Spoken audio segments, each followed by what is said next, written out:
Olá, pessoal, como vocês estão? A nossa aula de hoje chama-se Neurotransmissores. É de suma importância que antes de assistir essa aula, você possa ter assistido e ter o domínio do conteúdo das outras duas aulas, que foram sobre potencial de ação e sobre sinapses. Falar sobre neurotransmissores exige esse conhecimento prévio, porque ele faz parte desse processo de transmissão de informação, transmissão sináptica, transmissão de impulso nervoso, transmissão da informação. Então, tudo isso que eu falei para vocês, a gente pode considerar como sinônimo, certo? Desse processo de informação do sistema nervoso. Então, falar sobre neurotransmissores, e aí é importante a gente conceituar o que é que a gente está falando. Um neurotransmissor, ele é uma substância química, que é uma molécula que normalmente ela é simples, tá? Então pode ser um aminoácido, pode ser uma amina, uma monoamina, ou pode ser um neuropeptídeo, tá? Então falar sobre neurotransmissores é falar dessas substâncias que são liberadas pelos neurônios pré-sinápticos, né, liberadas a partir da chegada do potencial de ação na vesícula sináptica, e isso vai fazer com que a vesícula ela chegue na membrana desse botão sináptico, tá? E libere essas substâncias químicas por meio da membrana celular. E aí essas substâncias químicas, né, esses neurotransmissores, eles vão sendo liberados na fenda sináptica, e dessa fenda ele vai se direcionar para o seu receptor que está localizado no neurônio pós-sináptico. É importante a gente relembrar que o local entre um neurônio e outro neurônio se chama fenda sináptica, tá? Quando a gente está falando justamente do processo de sinapse química. Então, os neurotransmissores, eles só estão presentes na sinapse química, não estão presentes nas sinapses elétricas. E a localização de onde acontecem esses neurotransmissores, né, onde eles são liberados, é em todo o encéfalo, na medula espinhal, nos nervos periféricos, nas junções musculares, placas motoras. Então, estão presentes na maior parte das informações que perpassam pelo sistema nervoso da gente, tá? Então, neurotransmissores são essas moléculas ou substâncias químicas que são liberadas na fenda sináptica por um neurônio pré-sináptico para o neurônio pós-sináptico. É importante que esse processo de transformação de sinal para químico, né, que vai estar diferenciando a sinapse química da sinapse elétrica. Então, a informação que vai vir durante todo o neurônio, pelo dendrito, corpo celular, axônio, terminal axonal e botão, é elétrico, toda essa informação. Quando esse potencial de ação, essa informação elétrica pega, toca ou chega no botão, na vesícula sináptica, na verdade, proporciona essa mudança do sinal para o químico, tá? Quando o neurônio ele tem esse sinal disparado na vesícula, e a vesícula ela libera o neurotransmissor na fenda, e quando esse neurotransmissor ele chega no outro neurônio a partir do receptor, é importante a gente se lembrar que, ao ser captado pelo neurônio pós-sináptico, esse sinal que era químico passa a ser elétrico, e aí recomeça todo o processo, tá? Então, eu convido vocês a pararem um pouco essa aula aqui e acessarem esse vídeo de minutos específicos, porque é um vídeo que ele é bem introdutório e ele pode dar uma visão mais geral do que a gente vai estar conversando nessa aula de hoje. Entendendo que você já foi e já voltou, é muito importante a gente reafirmar que esse conteúdo em neurofisiologia é um conteúdo de suma importância para o psicólogo. Por quê? São os neurotransmissores que vão determinar o comportamento humano, a percepção dos nossos sentidos e também vão estar atuando na regulação das nossas emoções. Então, compreender que o indivíduo ele é biológico e ele possui todo um encadeamento neuroquímico que vai estar proporcionando para ele algumas alterações ou a própria manutenção do seu estado basal, é compreender neurofisiologia. Então, o indivíduo que ele está com picos de ansiedade, de impulsividade, de tristeza, de choro fácil, de euforia, de atenção diminuída ou um nível de concentração muito alto, percepção ou dificuldade na percepção de dor, que mais? Dentre tudo, de maneira geral, a gente está falando dessa atuação dos neurotransmissores. Então, compreender neurofisiologia nada mais é a gente compreender possíveis causas que podem estar explicando o aparecimento ou o agravamento ou a diminuição de algumas sintomatologias que estão correlacionadas diretamente a transtornos psicológicos, a transtornos psiquiátricos, cognitivos, como depressão, como esquizofrenia, como transtornos de ansiedade de maneira geral, psicopatologias de diversas vertentes. Então, é importante a gente compreender tudo isso. Por isso que é importante o estudo na psicologia. Então, como a gente estava falando anteriormente, para, né, chegar a liberação desses neurotransmissores, a conversão de energia dos potenciais de ação em energia química, que ela implica na síntese, no armazenamento e na liberação dos neurotransmissores, bem como a interação deste com o receptor sináptico e a necessidade de enzimas de fenda para limitarem a ação do neurotransmissor sobre o receptor. Então, vamos lá. É importante a gente entender que nesse processo de liberação do neurotransmissor ou dos neurotransmissores na fenda sináptica, isso vai estar ocorrendo em virtude desse potencial de ação que chegou na vesícula, que liberou essa substância, e nesse momento o processo já é químico, certo? E aí, o que está acontecendo? Quando esse neurotransmissor é liberado na fenda, ele não é liberado no meio do nada, não, tá? Lembra que a gente falou lá no começo da aula do potencial de ação, que existe o meio intracelular e o meio extracelular? Em ambos os meios, existem íons, existem proteínas, existe toda uma conjuntura, né, de informações que vão estar compondo esse meio intra e o meio extra. Então, no meio extracelular, o que vai estar correspondente à fenda sináptica, lá existem algumas enzimas que vão estar ajudando nesse processo de transporte dos neurotransmissores de um neurônio para o outro.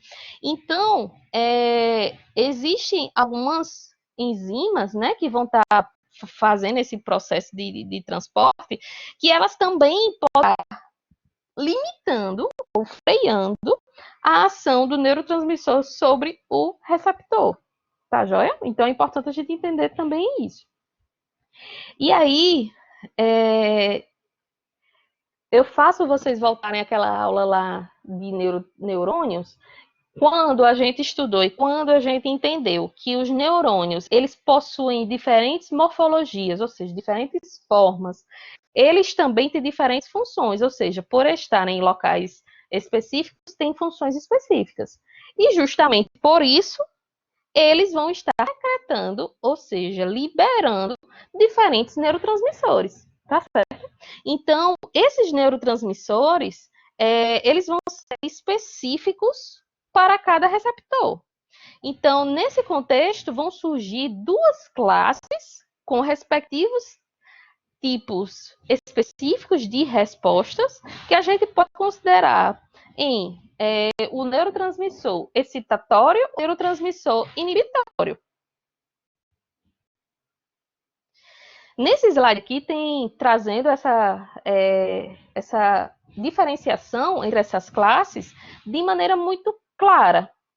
Os neurotransmissores excitatórios são aqueles neurotransmissores que vão estar estimulando a ação do neurônio pós-sináptico. E os neurotransmissores inibitórios vão estar inibindo a ação do neurônio pós-sináptico. Professora, não entendi. Como assim? Vamos lá. Vamos voltar para a aula de potencial de ação, certo?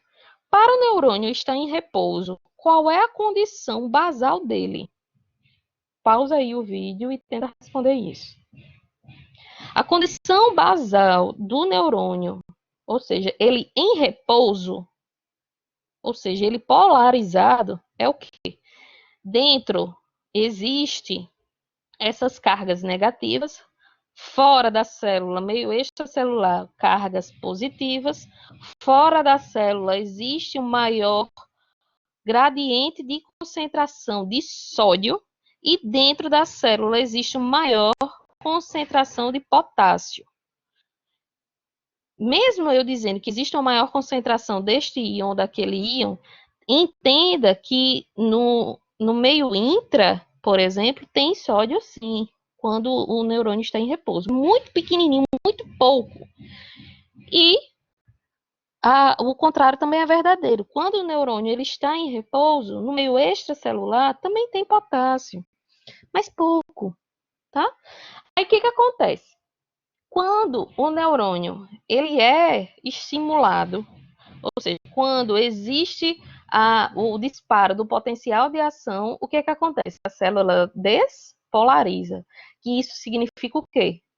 Que existe muito mais carga positiva dentro do que fora, né? Então, o neurotransmissor com função excitatória, ele tem essa função de estimular esse neurônio pós-sináptico. Como? A partir da entrada de cargas positivas nesse neurônio pós-sináptico.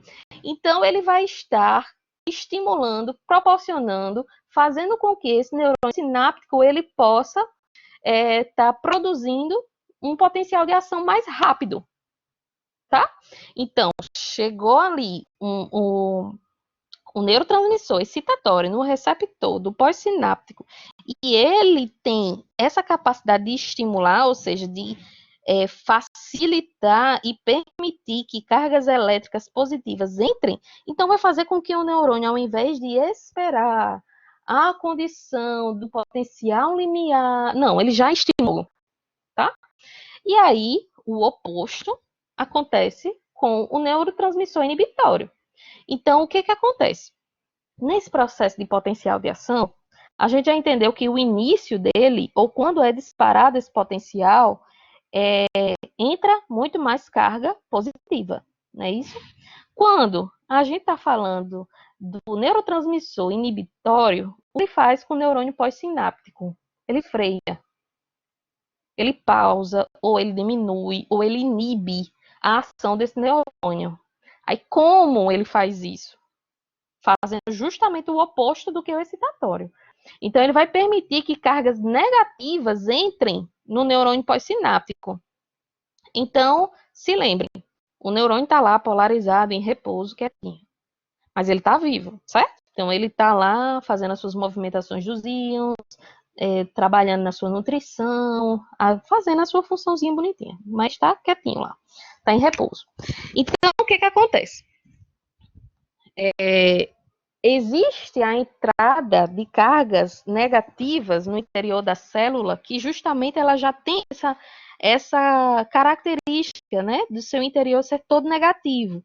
Então, com a entrada de cargas negativas, já onde era primariamente negativo, o que vai acontecer? Uma hiperpolarização. Vai haver esse excesso de cargas negativas. Só que o neurônio, ele tem que se comportar de uma maneira, a membrana celular, ela se comporta de uma maneira que ela tente ficar em equilíbrio o tempo todo. Então, estar hiperpolarizada não é a coma basal ou o equilíbrio da célula. E aí, o que acontece?